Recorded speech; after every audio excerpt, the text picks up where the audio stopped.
pertama dipotong yang kering, yang kemudian arah daripada ranting atau cabang itu kemana yang enggak sesuai dengan arah matahari atau angin, itu yang dipotong. Dua berarti ya? Yang ketiga, apa yang harus dipotong? Ini harus dibuang supaya nanti nutrisinya masuk ke sini semua. Nah, bukan dipotong tapi harus diputer. Nah, jadi fungsi daripada pemangkasan untuk memperbanyak produksi kopi, dompolannya, rantainya banyak. Nah, Oke, jadi di sini kita mau melakukan pemangkasan pohon ya. Jadi pohonnya lebih dipelihara gitu. Bisa dilihat dulu teman-teman kalau di sini masih banyak sekali yang perlu untuk diperbaiki untuk bisa memproduksi kopi jauh lebih baik lagi. Yang pertama kita akan melakukan pemangkasan di ranting ya. Jadi mungkin aku mau ngasih tahu dulu kalau misalkan ini itu namanya batang, terus ada cabang, dan di setiap cabang itu ada ranting. Nah, ranting itu yang ini. Nah, yang mau kita potong itu ranting. Rantingnya kayak gimana? Ranting yang udah kering. Udah kering itu kayak gimana? Yang nggak ada daunnya, nggak ada bunga-bunga dompol ini. Nah, itu bagus untuk kita hilangkan atau kita bersihkan. Ya, ini contohnya aku mau ngasih tahu kalian. Yang dipotong itu yang di bagian pangkalnya ya. Jadi jangan sampai ke sana-sana. Gini.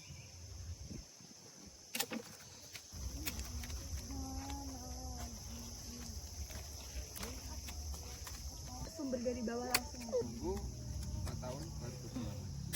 Iya. Terus kita perlu tahu juga kenapa kok harus melakukan pemangkasan ranting. Fungsi yang pertama itu untuk memperbaiki produksi dari kopi tersebut. Yang mana produksi tersebut itu bisa berupa dari kuantitasnya jauh lebih banyak dan kualitasnya itu jauh lebih baik sebelum kita melakukan pemangkasan ranting tersebut gitu ya. Terus kemudian yang kedua itu untuk memperbanyak dompol. Dompol itu yang mana? Yang kedua ya, itu untuk memperbanyak dompol. Dompol itu yang ini. Dan yang bagus atau yang ideal di satu pohon kopi itu ada 8 dompol gitu. Terus kemudian di satu ranting itu ada 8 dompol. Tuh. Terus di satu cabang ini ada 11 ranting.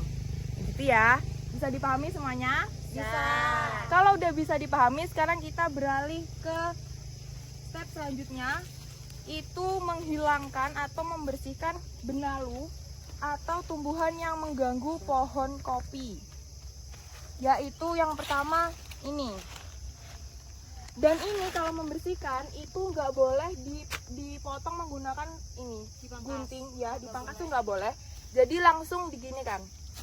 Bentar, agak susah ya. Gini. Teman-teman ada yang mau bantu? Oke, mungkin dari teman-teman ada yang mau bantu satu aja. Boleh? Ya, sama itu. Nah, ini juga enggak? Ya. Waduh.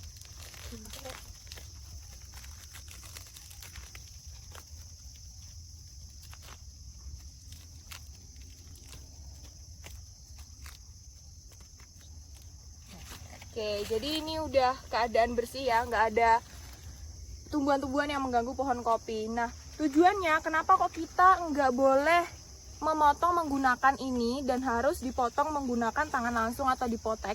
Itu tujuannya agar nanti hasil dari potekan tersebut atau potongan dari ini tuh nggak bisa tumbuh lagi. Jadi nanti biar nutrisi yang diberikan oleh tanah-tanah ini itu bisa langsung diberikan ke buahnya, bukan ke tumbuhan yang lainnya, kayak gitu ya. Terus ini juga ada benalu guys, kayak gini. Ini contoh benalu. Ini bisa untuk hilangkan juga. Iya, udah mantu. Ini dibuangnya juga harus di bawah gini ya, jangan dibuang di tempat-tempat yang di luar pohon kopi ini. Kenapa Mbak? Bentar ya. Jadi kenapa kok harus dibuang di sekitaran pohon kopi? Itu karena yang pertama untuk memberikan pupuk organik terhadap nutrisi dari kopi ini sendiri. Kemudian yang kedua, ketika nanti itu musim kemarau, dapat memperlambat pemuaian air sehingga nanti kopi tersebut itu bisa mendapatkan asupan air yang cukup. Sehingga kalau kopi mendapatkan asupan air yang cukup, itu bisa memperbaiki kuantitas dan kualitas dari kopi yang kita budidayakan atau kita pelihara. Kayak gitu. Gimana? Sudah cukup? Cukup paham. Ayo teman-teman kita. Oke, dan yang terakhir di sini ya, ada daun-daun, bisa dilihat. Daunnya itu kan ada yang kayak bolong-bolong. Nah, ini karena dimakan ulat atau hama-hama yang lain, itu nggak apa-apa kalau misalkan mau kita hilangkan. Tapi kita hilangkannya juga langsung dipotek gini. Kenapa kok harus dihilangkan daun-daun yang kayak gini? Itu tujuannya juga untuk memberikan nutrisi yang berlebih dan nutrisinya itu langsung tersalurkan kepada buah kopinya. Jadi nggak terbagi ke tumbuhan yang lainnya. Kayak gitu ya semuanya. Jadi di hari ini kita belajar mengenai tujuan dari pemangkasan ranting, itu kenapa, terus kemudian ada beberapa tumbuhan yang perlu dihilangkan dan juga ada daun-daun yang perlu dipetik untuk memberikan nutrisi langsung kepada buah kopinya. Semoga bisa dipahami ya oleh teman-teman semuanya. Kalau udah paham semuanya, mari teman-teman kita lanjut ke keseruan kita selanjutnya. Itu Ayo, semuanya coba. Kuat-kuat, tangan dua. Agak ke sana. pucuknya, megangnya agak mundur. Bukan. Itu ada yang mau tumbuh kan ini? Itu ada 11 ranting. Tuh, wis kan kuwi. Terus berkuwi benalu. Kan bisa dibuka. Enggak bisa dibuka. 15 detik aja ya. Iya. Enggak usah banyak-banyak enggak apa-apa. Sukses ya, Pak. Semoga lancar. Jadi cangkok akar.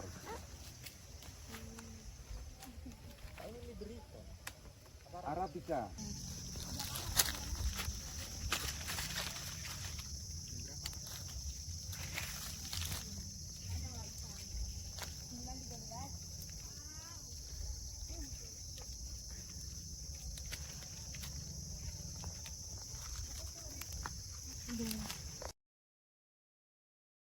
Kemarau itu Dapat memperlambat ya.